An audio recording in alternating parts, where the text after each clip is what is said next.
The sun set over the village as Baba Remat sat on his charpoy, surrounded by young men laughing at his expense. Junaid, the boldest, taunted, "Baba, you only ever had one wife and you let her go? What kind of man are you?" Baba Remat smiled, sadness flickering in his eyes. "Son, you think strength is in how many women you control. True strength is recognizing the worth of the one you have.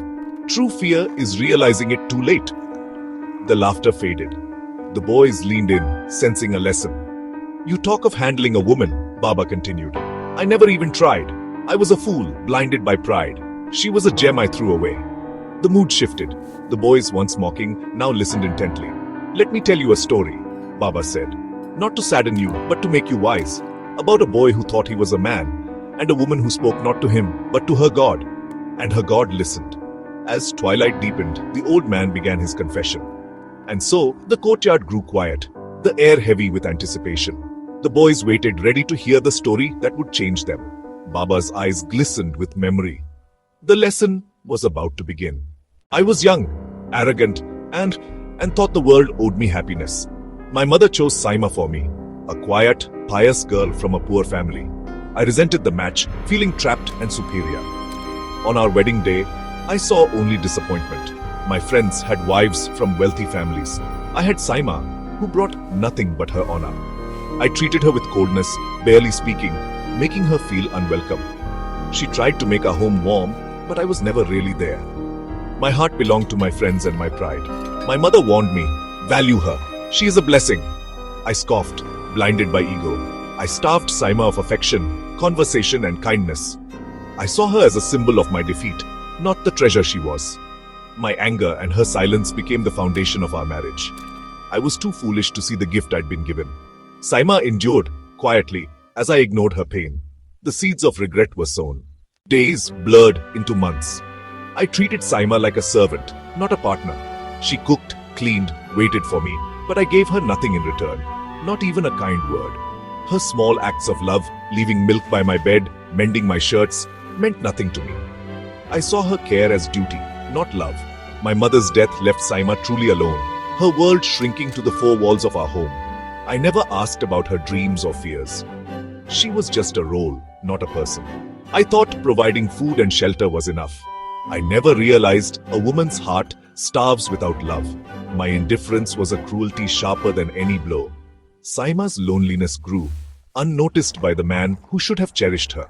One evening, I came home early and found Saima in the courtyard, sadness in her eyes. "I am lonely," she whispered. "Am I not your wife? Do I not deserve your time?" My pride lashed out. "I give you food and a house. What more do you want?" Her hope died. She nodded and withdrew, never complaining again. She found solace in embroidery, sewing for others, pouring her pain into every stitch. I was relieved she was occupied, blind to her suffering. She stitched her loneliness into fabric, her silence growing deeper. I failed to see her strength in enduring my neglect. Saima's world became her needle and thread. I remained oblivious, lost in my own arrogance. The distance between us became a chasm. Gossip from a neighbor planted suspicion in my mind. I began to watch Saima, searching for faults, growing colder and harsher. One night, I heard her voice through the door, soft, broken, praying. "Oh Allah, I have tried to be a good wife. He denied me my right. I leave my case in your hands. Grant me justice." Her prayer struck terror in me. For the first time, I feared not her, but her God. I realized she had taken her pain to the highest court. I was the defendant, trembling in the darkness. Her silent plea to God was more powerful than any words she could have spoken to me. I understood, too late, the gravity of my cruelty. The fear of divine justice consumed me. Saima's strength was in her faith, not her voice. I had underestimated her. The heavens had heard her cry. I did not sleep that night, haunted by her prayer. At dawn, I made a coward's choice, divorce, not out of remorse but fear. Saima accepted, calm and dignified. Her father said, "You have not just broken a bond, but a trust with her Lord." I remarried, had children, but the fear never left me. Every night I remembered her prayer, her strength, her connection to God. I realized true manhood is not in control, but in honor and respect. A real man fears God enough to honor the woman in his care, I tell you now. For her prayer, born of a broken heart, is a force no man can withstand. The boys sat in silence, changed by the story. Baba Rahmat's regret was a warning. The lesson was clear.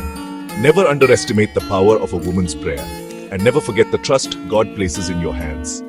The night deepened, but the story lingered, echoing in every heart.